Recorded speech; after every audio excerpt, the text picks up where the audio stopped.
Okay, good day everyone. This is Roman and my friend Elton.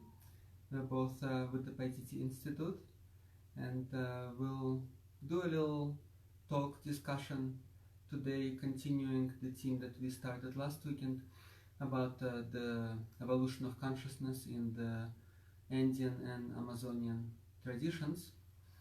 And I'll start again just reflecting on a little bit of my own process coming into these traditions and what was useful in my own experience.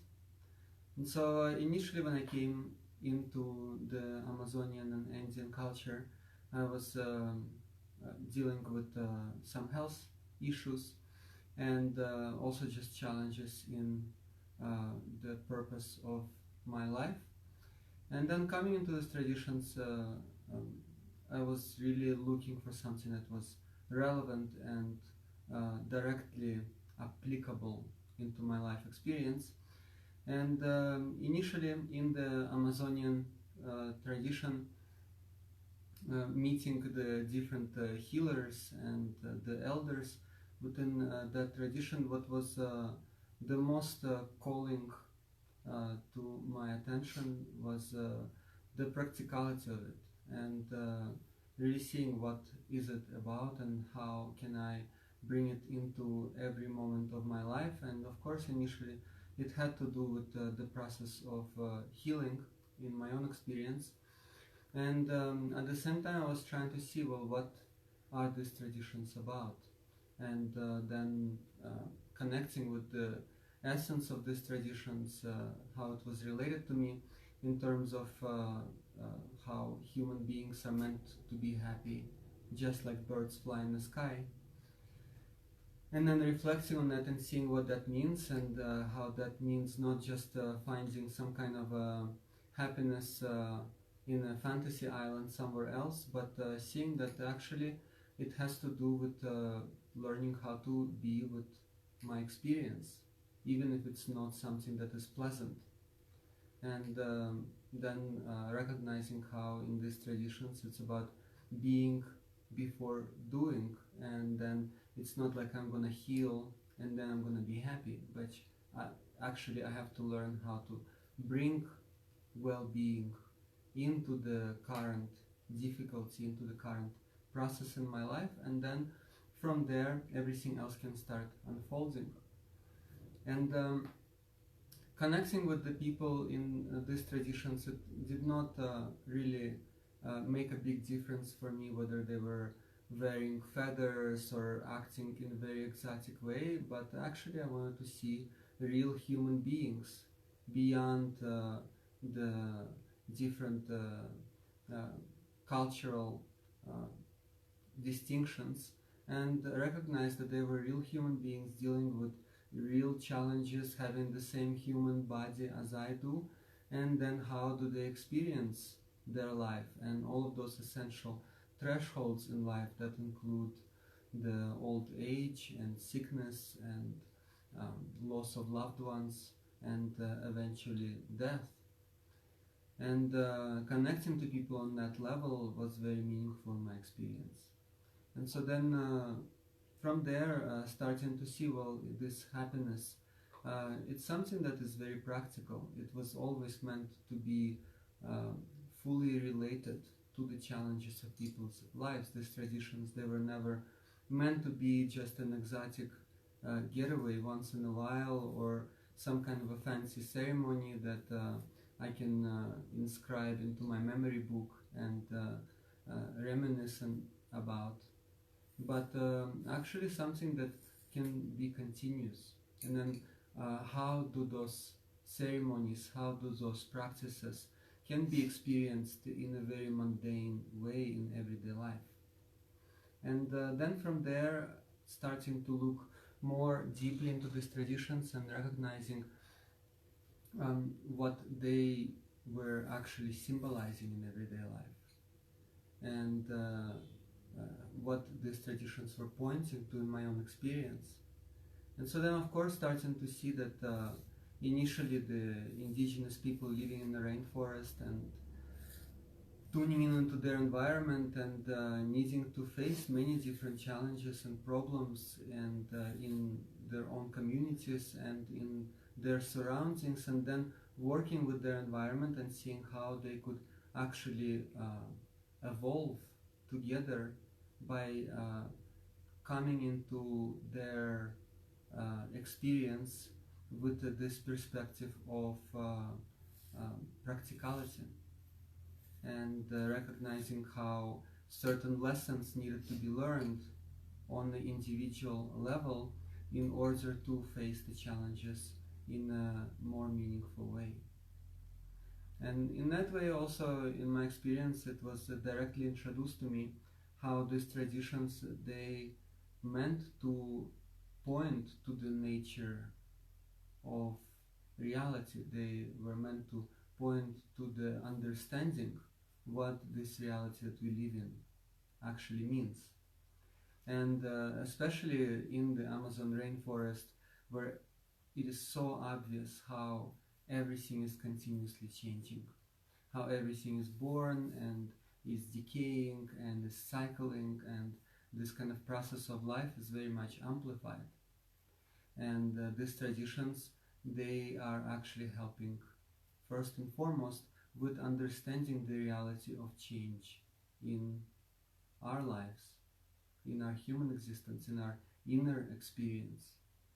And of course, in order to understand that reality of change, then there has to be a willingness to stay through the experience and maintain a certain stability with all of the changes in one's life. So then, rather than being intimidated and pushed by change and constantly running away from change or running after change, there has to be a willingness to understand what change is about. And the ceremonies in the Amazonian tradition and also in the Andean tradition, they can be an amplifying glass, so to speak, that is actually pointing to how change is working in our lives. And then seeing how there is this grasping and fixation on the part of my personality, on the part of my fear of change, not knowing what it's about, and then constantly trying to fixate around experiences, thinking that I had a certain experience and that is gonna make a difference in my life. From now on, I can actually be like that. But in reality, it's not really the experience, but it's really that attitude, that certain disposition and the willingness to face the many different changes in life and experiences that are pleasant and unpleasant. Having a very blissful, very pleasant experience doesn't mean that it's going to be like that all the time. And of course, after experiences like that, especially thinking that now everything is great in my life, then experiencing something challenging can be even more problematic. And so the point in these traditions was always about trusting in that capacity that we each have to be open to change and not to resist it and not to try to hold on to it. And then by being open to it, actually making the most out of each situation.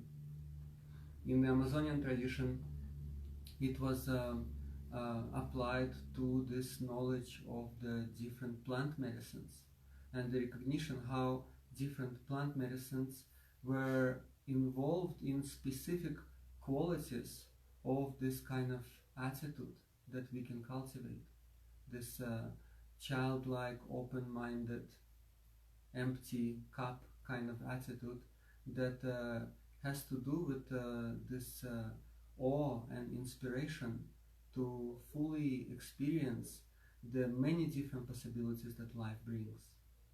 And different plant medicines, they can express that just through how they adapt to the different circumstances that they grow in.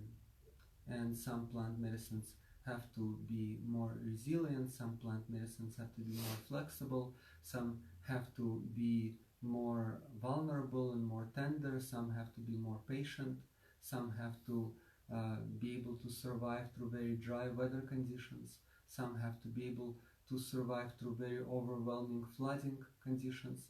And then people were actually able to relate to that and see how that is applied to the different aspects of everyday life and the human qualities that are needed in order to experience those life conditions.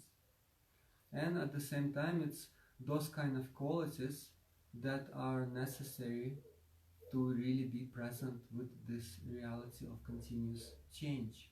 And the plant medicines, they again are just symbols. They were meant to be utilized as keys that help to unlock those qualities within each one of us. And those qualities are always within us. It is something that we can tune in into, and it's only through our awareness that we can really unlock that. Otherwise, it cannot be substituted. We can experience a temporary relief by connecting to the wisdom of these plant medicines, but without actually making it one's own wisdom and really bringing it into one's own life and seeing how meaningful it is, then it has no real purpose.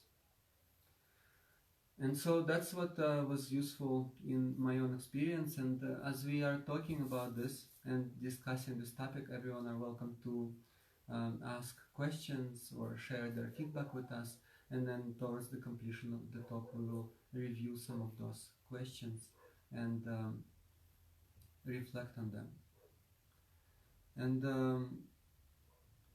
in this process of transformation, it's in my experience very essential to see that there shouldn't be a difference where my everyday life is something else and then I go into some kind of exotic, faraway place and tradition and realm and dimension and experience things that are just not related to my everyday life. So there has to be a bridge, and that's what these traditions were always meant to introduce into our lives, is something that is continuously relevant, continuously applicable. And sometimes people reflect on different experiences that they have that are so far off and so interdimensional and fantastical, and then some people make their whole life about understanding these traditions, but then having a huge gap and not seeing how that is related to everyday life. And again, these traditions were not meant to be practiced in that way, in my experience and how I was introduced to it. And often people are very overwhelmed by working with these traditions, and sometimes just get used to that feeling of being overwhelmed and completely disassociating and losing any sense of self. And in the way that I was introduced into these traditions, yeah, it's happening in that way, but only to understand a much greater sense of self, to deconstruct this conditioned personality, but still the awareness, the consciousness, the openness is something that continues, is something that keeps bringing deeper insight and evolution and the capacity to engage with situations not from the perspective of the little I that is often an illusory construct, but this greater spaciousness of heart-centered awareness. And then that is something that can be cultivated, and that is something that can be experienced in everyday life, and then seeing how actually everyday life is a continuous communication with this reality of change, with this nature, and the change is not random. It's actually something that is having a certain wisdom to it and having a certain evolutionary language and message that helps to open up to this highest potential within each of us as human beings. And so this is something for continuous reflection and something that I find useful. Yeah, maybe I can also share the main point of why I came to these traditions. Deep down, I think I was looking for happiness and achieving something material, which was a really good award in the kitchen.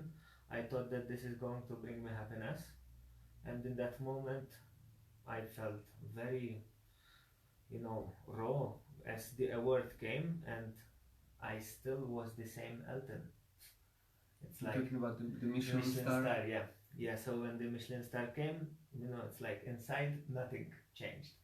There was something on the outside, and yeah, that's what put me on this quest. It's like, is there anything more than this to life? And engaging with these traditions and coming to Paititi, first and foremost, I started to realize that I am unhappy, and whatever I'm doing in my life is to be happy. So I think that was a very crucial point to see that in my life. And then the other thing is to see that I am trying to get the happiness from the outside. And coming to these traditions maybe with not enough awareness, as thinking that maybe the plants will give me something that I don't have, or maybe taking a certain plant I can develop a certain quality. And so basically it's looking for happiness outside. And what I start to understand and realize even since last night is to actually be with those difficult maybe moments where there is sensations or things that are coming up within myself. And I start to understand that happiness is not about having a big smile and change and try to make a situation fit my idea of happiness, because I start to realize that I don't have control about what's happening inside me and what's happening on the outside. So I'm starting to learn how to be more rooted into that change and not try to actually fixate on something and make something my way, but actually open up and see that there is freedom in that openness. So that's something that I'm learning through your insights and what Vaititi is bringing to my life. And instead of creating a reality according to my ideas, is basically open up to life and start living. And I guess this is what's related to the indigenous people, where they were living in difficult environments and then making the best out of that, instead of moving and going to another place and going to another place, or changing the situations on the outside. One of our Shipibo elder friends, she says sometimes with a very serious kind of dead expression, she says, I'm a little bit more super happy right now. And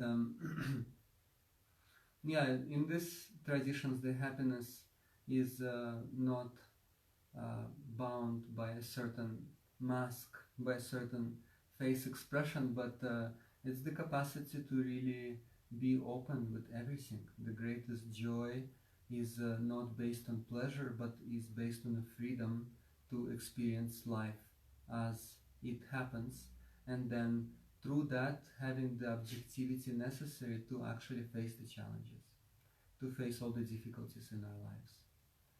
And this is something that, again, I found very important in my own experience, also coming into these traditions with a certain Western mentality of consumerism and seeking some kind of a salvation or an instant fix, a magical cure, and then gradually realizing that there are no shortcuts, that there are no magical cures or some kind of a salvation from the outside, but it is based on this realization of being able to actually fully engage and take responsibility for my life. And I do observe sometimes how this kind of modern mentality of, rather than allowing the human spirit to shine in the face of adversity, seeking all kinds of shortcuts and spiritual bypasses and instant fixes, and engaging with this path as a path of accomplishment, where in the indigenous cultures within the tribes that I worked with, and also here in the Andes, the people, they don't have much of a understanding, or they don't understand this as a path of accomplishment. It's not like, okay, I'm just gonna do this and then earn some kind of a medal, or earn some kind of a state of mind, or some kind of a salvation, but it's more about just realizing how everything is already here, how actually there just has to be this willingness to fully open up to the experience, and then rather than resist it and run away from it or try to get somewhere else, it's not the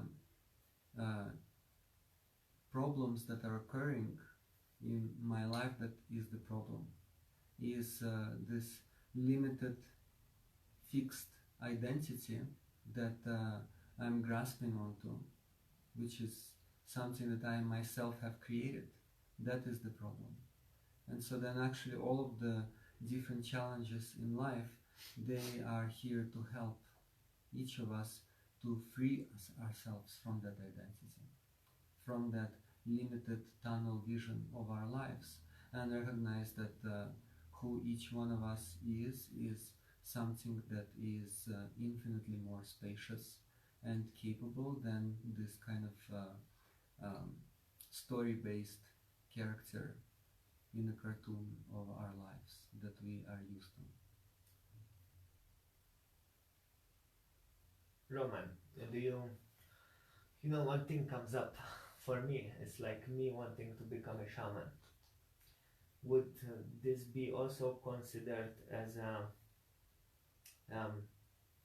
mask or a face, maybe for not to face myself, and coming into these traditions as still wanting to become something instead of getting the point that it's not about becoming?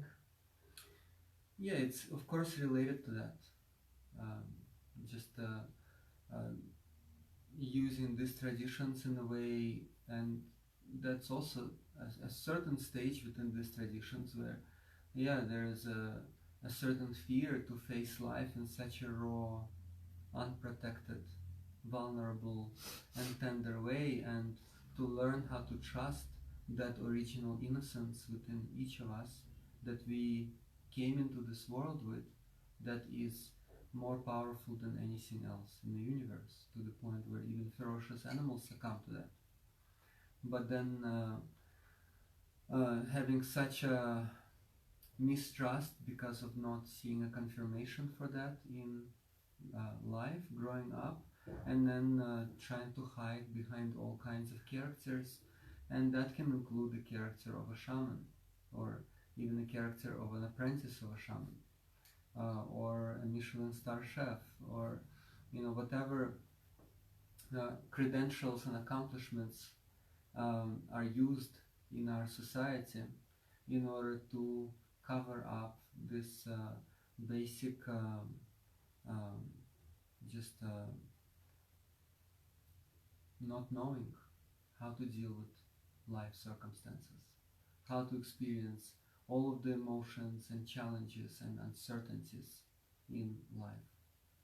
And so then again, the original point of these traditions was to gradually help to break through all of these different defense mechanisms and coping mechanisms that have been created just because of not knowing, and gradually discover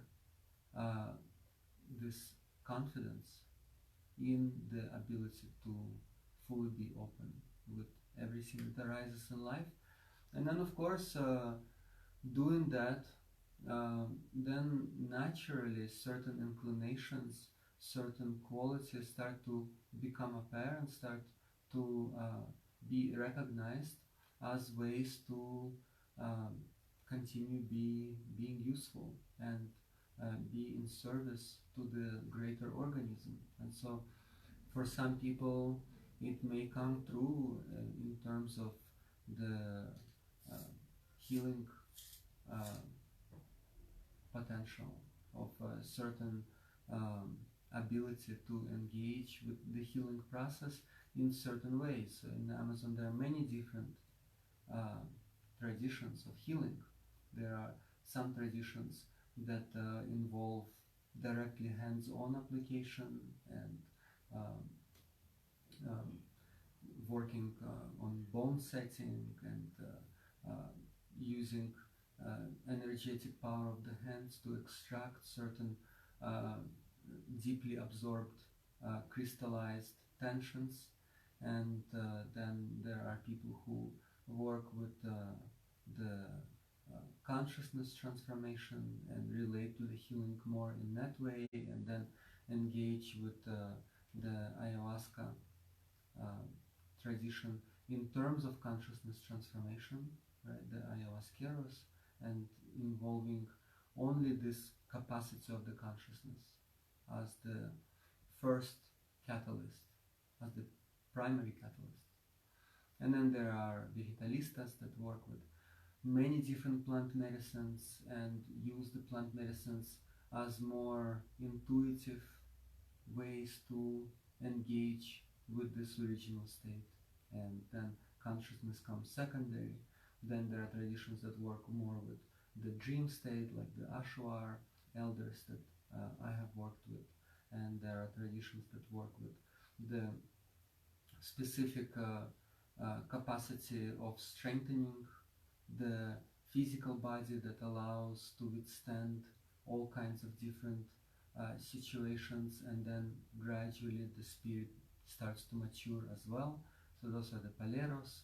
Then there is this pusangueros tradition that work with the love magic, and again the love magic that enables oneself to befriend, at the core level, to befriend all of those different qualities of the higher self, all of those different aspects that we become so infatuated in others, and at the same time also to befriend all of those different anxieties and fears and frustrations. So there are many different traditions that engage with this process in particular ways, and each one has a certain route to do that based on the um, particular types of people and what they are ready for and what they can engage with first, and then how that process can gradually be um, manifested, this process of evolution. But at the base of it all is this basic willingness to be honest with oneself, and not to cover up and not to pretend and not to hide and not to avoid. And of course it's challenging to do it all at once. And so then gradually discovering greater capacity to face more and more of what is happening in one's life, and then seeing that it is possible to deal with it. And then, of course, seeing how my own path then can be useful to others. Mm-hmm. And what was useful for me, then I can share, and then that can be of benefit. So patience is very necessary in this process.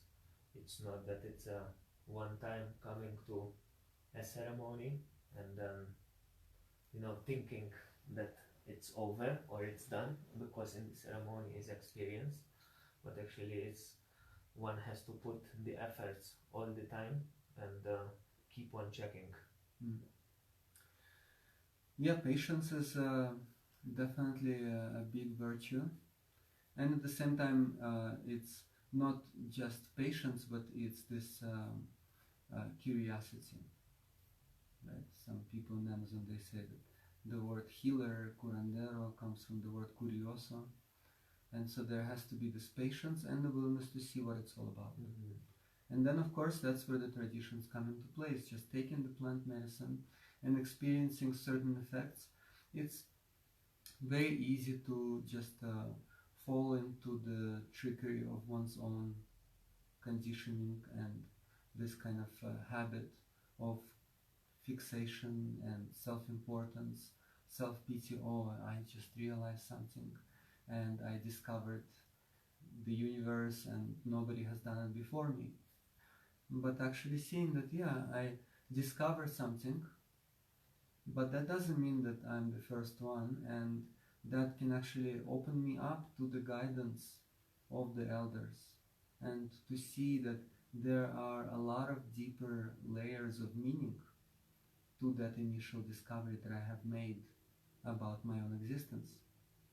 And so then it's the patience with the willingness to see what it's about, and then of course being humble enough to not try to reinvent the wheel, but see how there is a whole lineage of many generations of people who have been working with that and applying it to their lives. And of course it has to be applied to my life and to my circumstances, but I can start to relate it with the elders. And so there's also this relationship that is formed, and that is what I find the most meaningful in my life, is to just witness people over prolonged periods of time, and we all go our ways and then come back together and reconnect once in a while, and then witnessing this continuous process of evolution, of awakening, of realization,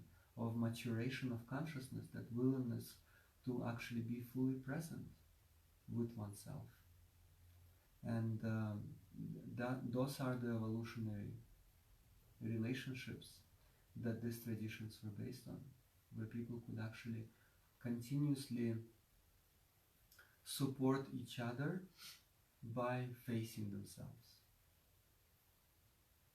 Yeah, very important point that you bring up, Roman, because like nowadays, you know, I see on Facebook and different social medias, I see that this relationship is lacking. Everyone is going on these dietas, and then everyone is asking each other what they think, but it's not based on maybe experience of generations. It's something that maybe I am discovering, and based on my limited experience I'm sharing. And I see that this also can be dangerous nowadays, to be sharing in a way where there is not much experience and more confusion can be created. Have you in that way there is a certain dilution that is happening within these traditions, where there are certain sparks of recognition that people are having, and then just settling with that.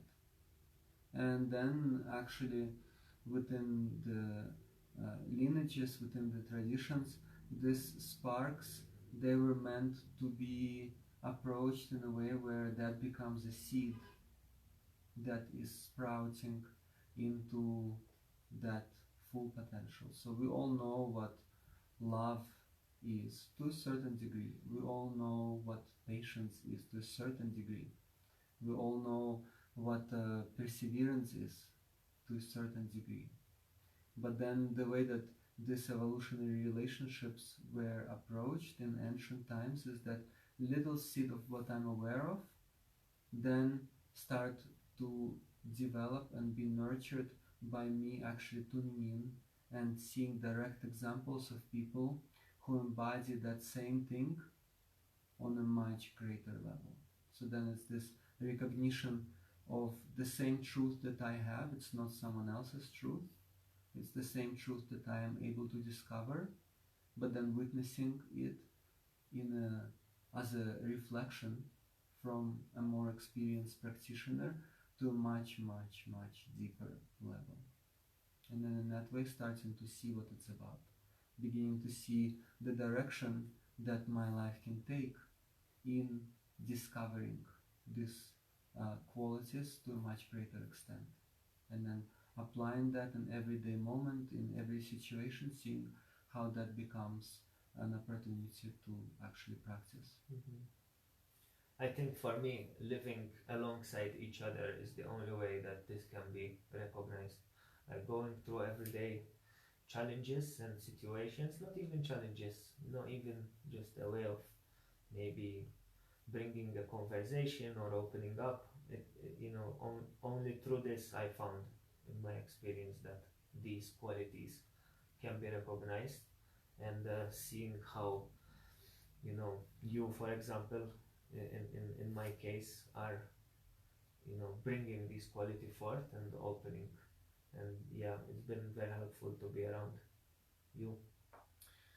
Sometimes it can be helpful, and at other times that can also be a distraction. So the point is really to see what is possible and then to connect to that possibility. So in my own life, definitely my teachers are often far away or maybe no longer in this world, but that connection on the level of presence, on the level of awareness, then I can always carry it with me and then continue tune in on deeper and deeper levels, and then actually get to know my teachers even though they are no longer with me, but really get to know them by cultivating those seeds and then actually discovering the um, way that I have interacted with these teachers and how that interaction actually was pointing to a much deeper level that I was not ready to see it at that time. So there is a certain stream of consciousness, right? Those are not fixated personalities, but certain abilities to engage with intense experiences and situations, and then tune in into that capacity that each one of us has to actually be fully open, not to grasp, not to push, not to resist, and at the same time not to get lost in it. Is there not a danger though of thinking that I'm connecting and then actually I'm making a fool out of myself? Well, that's what these relationships are about, in order to really understand and have the necessary amount of time to really check in and to see that, I'm actually fooling myself if I'm not checking in. And then I think, oh, I am on some kind of advanced level of realization, and then actually checking in and seeing that that's a very basic beginner's level. So the problem often that happens is that people have certain experiences and then without any perspective or guidance make conclusions about those experiences, where actually those experiences are just vague glimpses of what is possible in a continuous way.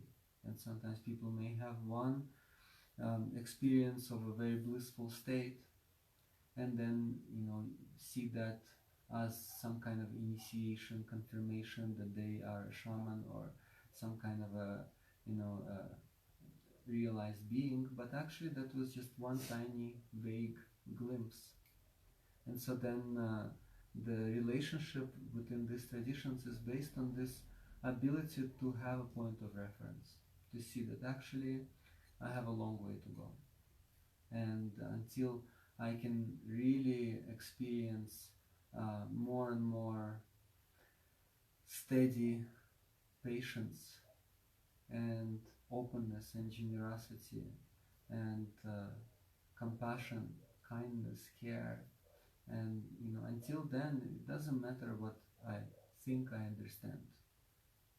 If I still get overwhelmed by different situations, if I go and visit my parents and I get frustrated and have anxiety, then it's an indicator that that there's a long way to go and I shouldn't be fooling myself. But it's important to have glimpses and then to see that it's possible, but there has to be a lot of actual practice and work. There has to be a lot of effort in order to transform all of those ingrained habits of resistance and avoidance and limitation. Yeah, I think I have a very good example with thinking that I am advanced. I have maybe good experiences and then think that I'm reaching somewhere, and there was this one specific situation where I received a message that I'm ready, and I thought, I can go leave Paititi and do my thing, but I also had some wisdom from my previous experience in life, and it was very clear. The message was like, you're ready. And then life showed me, actually it was you sent me a message and all sorts of disturbances that I couldn't even manage. And I was like, no. If I can't even manage just a simple text message, what am I ready for? So I think for me this path is humbling me more and more in recognizing how much I don't know. Like it's like I'm going backwards. Yeah, definitely. This has to do a little bit with how these traditions are, where there are many different people who are engaging with these traditions, and both native people and non-native.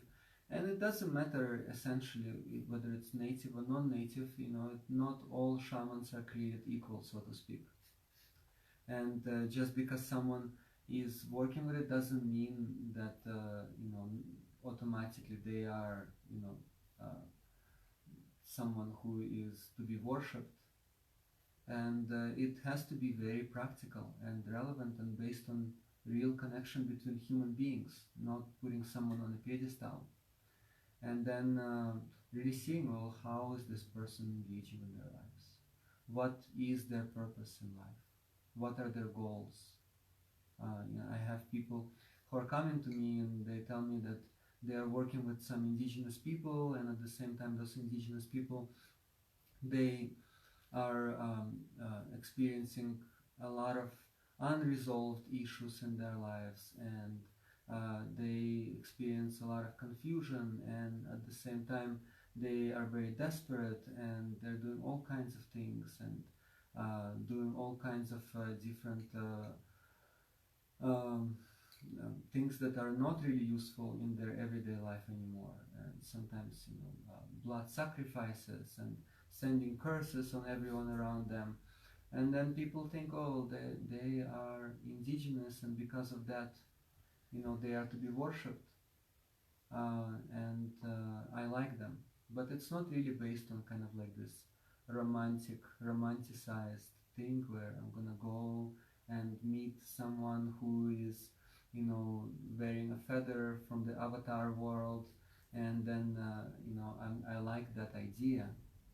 But there has to be something that is much deeper than that superficial like. There has to be this recognition of real humanity and who is that individual and what they are about. and how they're engaging with life, and then I can really work with that. And of course, it's also part of this kind of consume and demand, where sometimes people come into these traditions expecting some kind of promises of salvation and heaven, and just I'm gonna buy a ticket to heaven. I couldn't do it through the Catholic Church, but the indigenous people, they can sell me a ticket to heaven. And coming into these traditions with this expectation, and then receiving what they want, right? It's that kind of first basic level of initiation in the indigenous tradition, is seeing, okay, this is what this person wants. That's not necessarily what they need, but giving them what they want, and then tell them, oh yeah, you're gonna do this, and gonna do this magical incantation, and do this special plant dieta, and then your life will become perfect in every way. And you just do your part and just work through these kind of technical steps and details without engaging your evolution or awareness, and that's a ticket to success. And then I have people like that sometimes come to us and write to me and then tell me, yeah, they tell me I've went through this a year-long dieta with these plants, and or maybe sometimes like 3 years, and I was working with these healers, and they promised me the world. They told me that my life is gonna be perfect in every way if I'm gonna do this, and I did this, and my life is now worse than ever, and this shaman doesn't want to talk to me anymore because they say that I have not been faithful to this plant medicine or to this external spirit, and I'm cursed for the rest of my life, and that's it. And actually that's, you know, a pretty standard effect that comes from ignorance, not really seeing what these traditions were meant to be for, which is not a promise of salvation, but actually to willingness to engage with one's own experience, with one's own life, and take responsibility for it. A good sign of realization is not when everything is going perfect in one's life, but when things are not working out and you are able to engage with them in an objective and open and patient and joyful way to see really what is possible, and then not getting affected by the ups and downs, right? It's that freedom of the heart to experience that it's natural sometimes to have pain, sometimes to have pleasure, but not seeking fulfillment from that, but actually recognizing that it's the capacity of the human spirit to withstand all of those circumstances and not to be bogged down by them. And then through that it's possible to really evolve and become a real human being, and then be of service to others. So basically it's lighting up the capacity of one's own potential and taking responsibility and flourish, rather than waiting for someone to come and, you know, lift me up. Mm-hmm.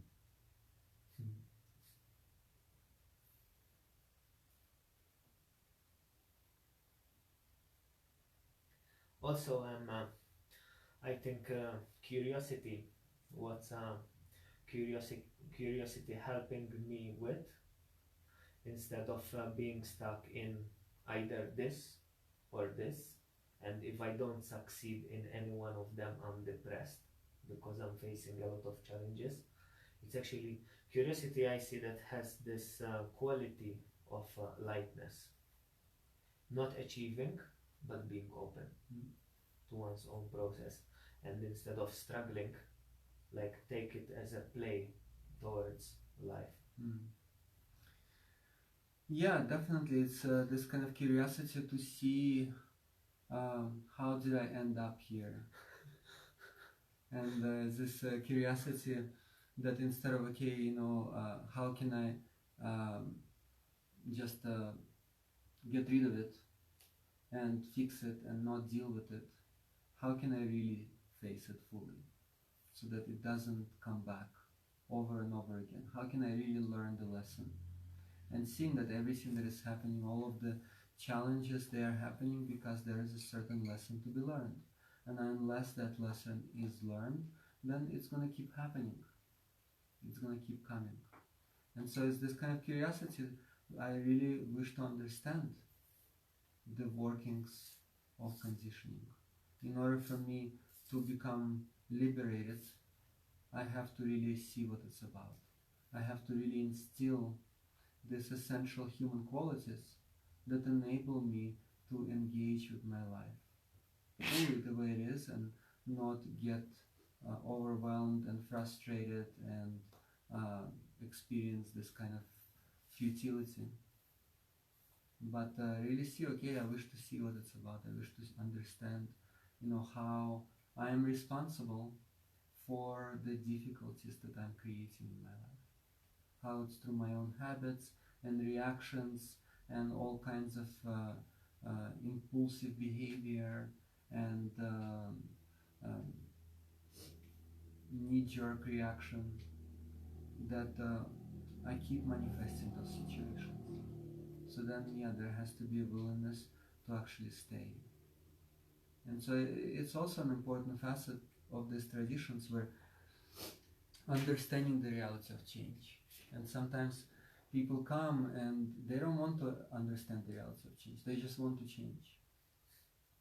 But then wanting to change without understanding the reality of change, then it's just perpetuating the same stagnant mentality and recreating all kinds of problems. And so then needing to really understand, how am I continuing this experience of misery? How am I wallowing in my own misery? And then through understanding that, then I can allow it to change. But the change is not something that can be forced, because wherever I go, there I am. But it's something that can be allowed, right? I have to change. I have to really see how I myself am fixating around certain emotions, feelings, experiences, and then in order for me to change, I actually have to open up. Right? I have to open up to what is happening so that it can be allowed to change. I think what stands out from this is the question, how did I end up in this position? First and foremost, because as you were saying it, I was seeing like that question also gives an insight into one's own past. And if I can't understand my own past, then it's most likely that I'm gonna still repeat what I did in the past and be the same thing in the future. And also I think with the change is, for me it was really insightful when I started to sit and did meditation, and the first thing that was shared with me is that I'm not whatever is happening. So if there is liberation, also one must get out or even realize that that initial step, and then seeing how much I get stuck into that identity. Yeah, that's the practice of actually needing to weather the storms of one's life, and really understanding oneself. And that can only happen by actually learning to be steadfast with one's experience. If I just get carried away and affected by the first thing that happens and the first insight or emotion or situation and make conclusion and just run with it, I cannot really see clearly what it's about. So then of course there has to be a certain willingness to be present through more and more intense situations and experiencing the storms of all kinds of dramas in life, and then weathering them, and then actually recognizing the real essence that is unchanging. right? Everything is changing except this space of awareness, a space, except this conduit that each one of us is a conduit of energy, a conduit of every moment. And so then, yeah, every moment is this energy of life. And how much are we really living? Right? I like this moment, I don't like that moment. This moment I can be, enlightened and realized, and that moment I'd rather eat a cookie, right? And so then how each moment is experienced and channeled, and then seeing how it's really our life is the collection of all of these moments. Each one is unlike any that come before it, and that is this energy of change. And so then to really be a conscious conduit of that energy, there has to be this willingness to really see all of those times when I'm blocking, I'm resisting, I'm clinging to something that has already happened. I'm trying to maintain something instead of actually trusting in this capacity to allow, to engage, and to be human, right, in the fullest sense of that word, to have all of those essential human qualities like patience and generosity and care and kindness and determination, perseverance, objectivity. Those can come only from presence. If I'm fearful and I'm reactive, I cannot have objectivity. If I get very affected by the emotions that are coming through, I cannot be objective. If I get fearful of the emotions and suppress them, I cannot do that. And so then there has to be this willingness to cultivate openness without pushing and without clinging. Right? And so, sometimes in these traditions, the ceremonies, the practices, they bring about this very magnified intensity so that I can let go and I can experience the state of openness or just a glimpse of it, and then start to engage in everyday life like that. Intensity. Do I have time to ask something else? Mm-hmm. 1 hour.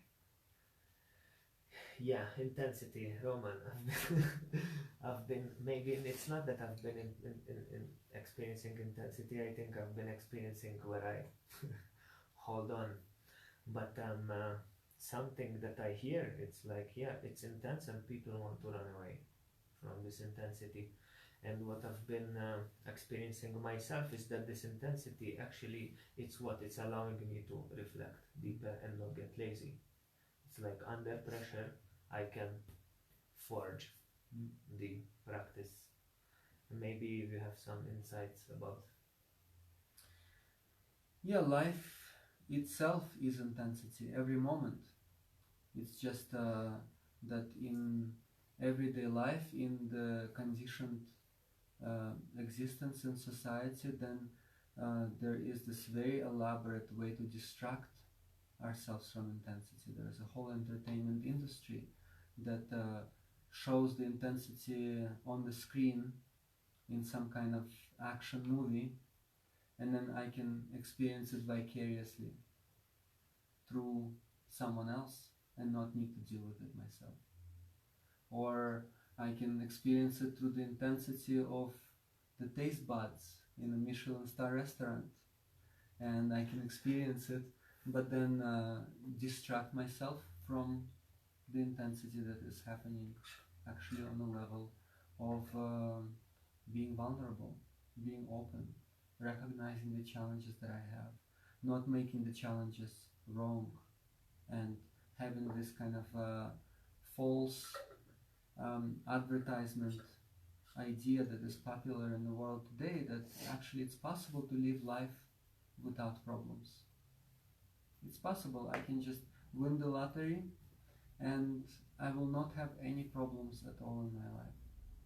And of course reality shows otherwise.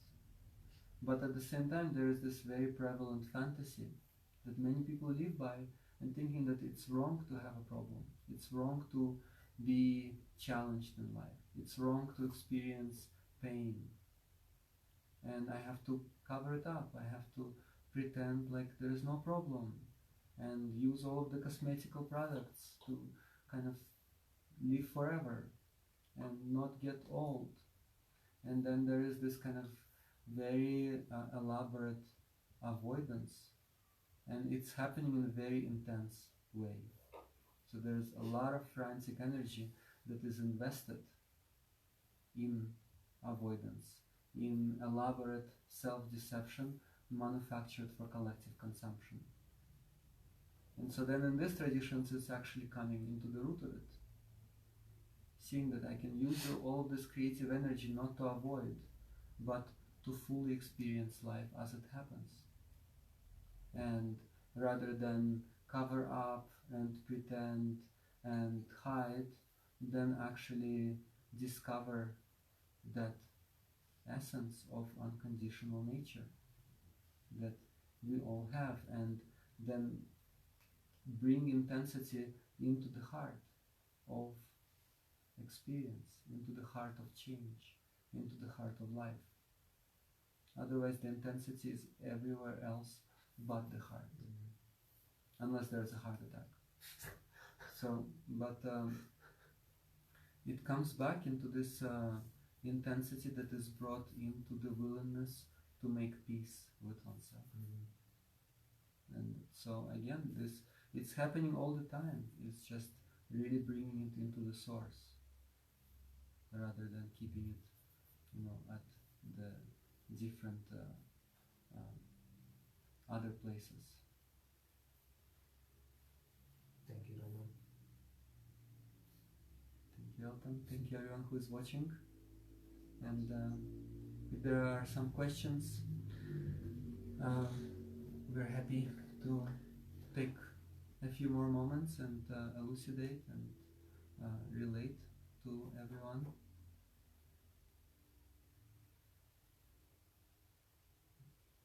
Guess I can just add a little bit more that this approach that we are working with, it's not necessarily the most popular approach right now. It's a lot more exciting to have some kind of a roller coaster experience and not to really bring it into continuous life process, but at the same time, in my experience and our friends who are working with us, this is the only real option, is to fully face oneself, and that's what these traditions that we are working with were meant to be directed towards, is to really become a fully free and fulfilling, liberated being that is not running away from life and is willing to actually open up more and more to every moment. It's another question that's kind of a comment that you might want to expand on a little bit. Is Brian mentioned conscious spiritual escapism is a tricky thing to acknowledge. Conscious spiritual escapism is a hard thing to acknowledge, and yeah, at the same time it is something that is a big part of our society, and it's something that is up to each individual to check in with themselves, and that's what these traditions are based on. It's first and foremost to learn how to be more honest with oneself, to be more sincere, and to see how I may be hiding and pretending and avoiding. And so in my life I find this work to be very meaningful because of that, because it keeps blowing my covers.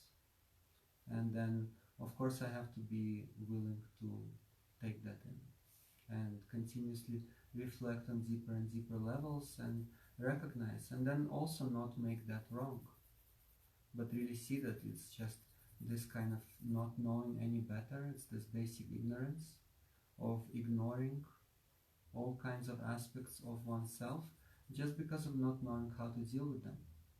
and then gradually starting to discover that there is that capacity, and also that there are a lot of ingrained habits that take place in life out of this not knowing, that just keep going even if I recognize that it's possible to face situations. And so then I can tune in and open up and see how I can actually face myself on deeper and deeper levels. And of course, until there is a full embodiment of that realization, there are always going to be certain coping mechanisms and avoidances, and then there has to be a willingness to acknowledge and work with that.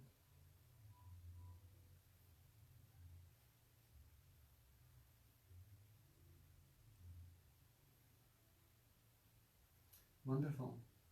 So again, much gratitude to everyone who are tuning in. This is something that is meaningful, not just for this specific talk or for this topic, but for the greater experience in the world today. And we'll keep connecting and relating our work and our process, and we are joyful to share in this journey of evolution and awakening with everyone who are resonating, and look forward to next time. Much gratitude to everyone. Thank you.